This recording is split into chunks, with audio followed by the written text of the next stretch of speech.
What if you believed you could achieve any success you've always wanted?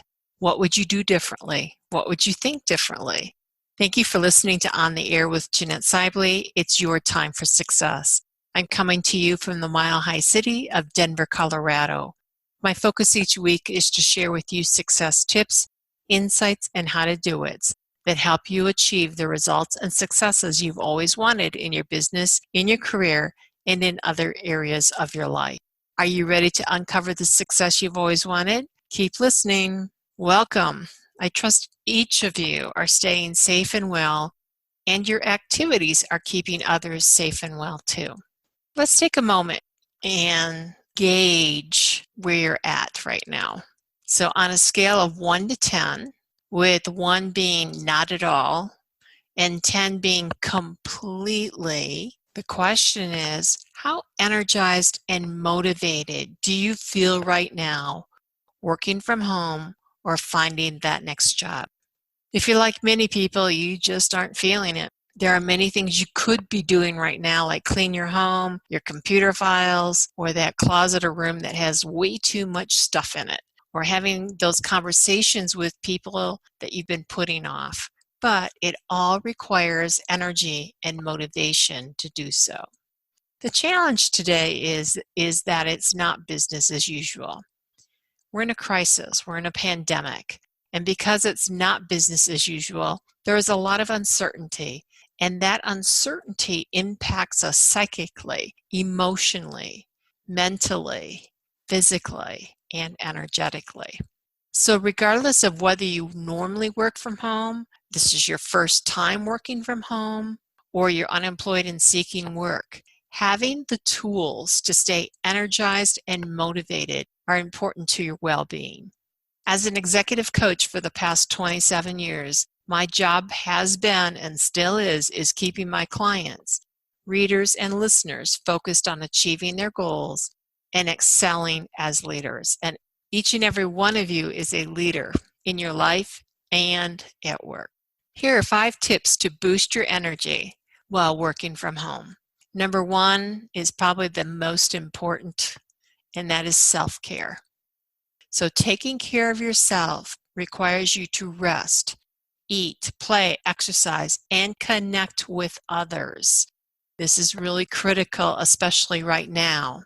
And one of the ways to do that may be taking time to enjoy some of your hobbies again. So while you may be spending time working from home for your job, meaning you're being paid to work from home, schedule time for yourself and schedule time to enjoy a hobby. It may be a type of hobby that you could do with your kids, your spouse, or something, or maybe it's something you could do virtually. Regardless, do something that brings you some happiness and joy. Right now, it's just so critical that you take care of yourself. Number 2, prioritize. I know this has been an important one for me. Otherwise, I'd probably just sit in my lazy boy chair and just surf the TV or the internet, and that may not be that healthy either. So anyway, prioritize. Create a simple daily checklist that keeps you focused on what you need to do today. And do this each day, each and every day. You should have no more than 5 items listed. Otherwise, it becomes like a big, long to-do list, and I promise you none of it will get done. So let me give you some advice on how to create a priority list so that you will not mentally or emotionally check out due to the overwhelm or just procrastinate thinking, well, maybe I'll do it tomorrow. So here's how you do it. Write down everything you believe needs to be done, like everything. And then once that's done, cross off those items you know you won't do. So for example, if you have a light bulb that's not working and you know you're not going to change it, you'd rather sit in the dark, then just cross it off the list. Don't have a conversation about whether you should or shouldn't. If you're not going to do it, just cross it off the list. Then I want you to rank order items with number 1 being the top priority. So if you have 10 items on that list, you should have everything ranked from 1 to 10. If you have more than 10, I would go back through and look at those items you probably aren't going to do. Next, get into action by focusing on number 1. And when that's done, then focus on number 2. What will happen is there will be a sense of satisfaction of having accomplished that action, which then energizes you and motivates you to take that next action listed. It's going to boost your energy today and motivate you for tomorrow as well. So some examples that you may have been avoiding at work might be avoiding meeting with your boss or your client or your team.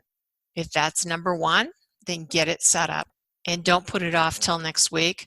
Set it up for today or tomorrow, whatever works best for you, but get it done.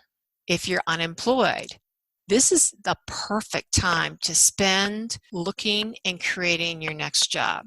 Because here's a hint that a lot of people don't know, and this is according to Gallup.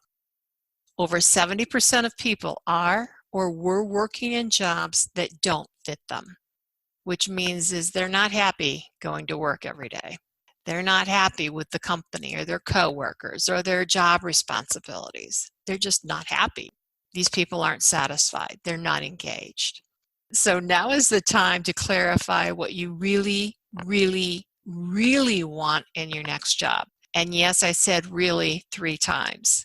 Really, really, really look to see what is it I would love to have in my next job.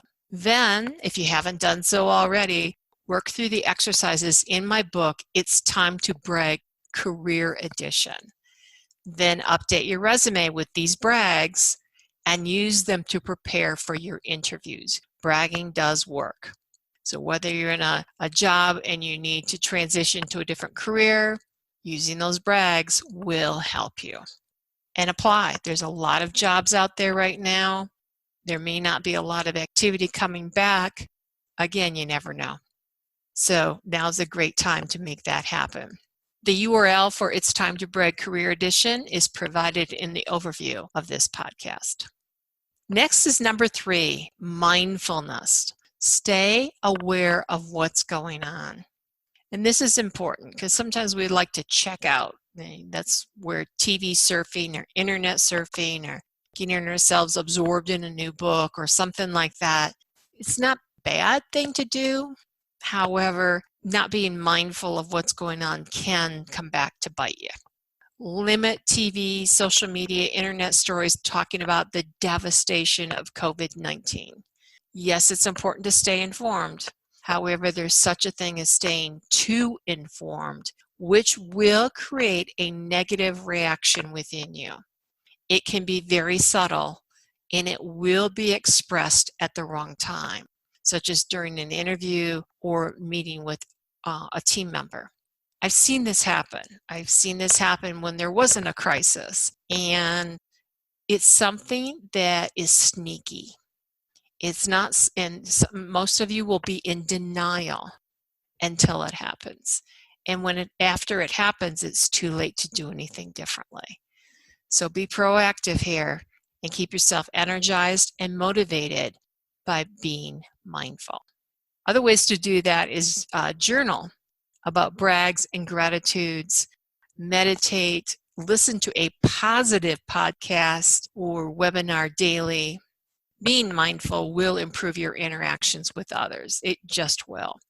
It's going to reboost your energy. It's going to keep you focused, positive, and productive, and keep you motivated to do those things that you really need to do. Because what you do or don't do during this quarter, the second quarter of this year, will impact the third quarter and beyond for you. So again, do what you need to do to stay energized and motivated. Number 4, join in virtual groups. Connectivity is important. You can't go it alone, especially during this time. Stay connected with friends, family, business associates, neighbors, other people that you enjoy. Use a conferencing system like Skype, Zoom, freeconferencing.com. I mean, there's so many different things out there right now. Do what works for you by staying connected. It doesn't mean you got to stay connected 24/7. Especially if you're living alone, you're going to want to at least have one other person that you check in with daily, just in case. And number 5, and this is probably also very, very important, like number 1. Number 5 is believe. Believe that you matter. Yes, your thoughts, feelings, and actions matter. They impact others either positively or negatively. Be mindful of what you're choosing. Again, what you do today during Q2 of this year, that's second quarter of this year, will impact you and your work in the third quarter and beyond. For some of you, you may need to reach out to a coach, a therapist, clergy or rabbi, or community outreach group just to talk. Sometimes I know I myself, I'm one of those people who thinks of myself as a lone ranger at times. And I know that when I reach out and just have a great conversation with someone, it can really make a positive difference. And I'm always surprised by it, even though I know better and I know I should. Being like a lot of you listening, it's not always that easy to do that. So don't be afraid to do it. There's nothing wrong with it.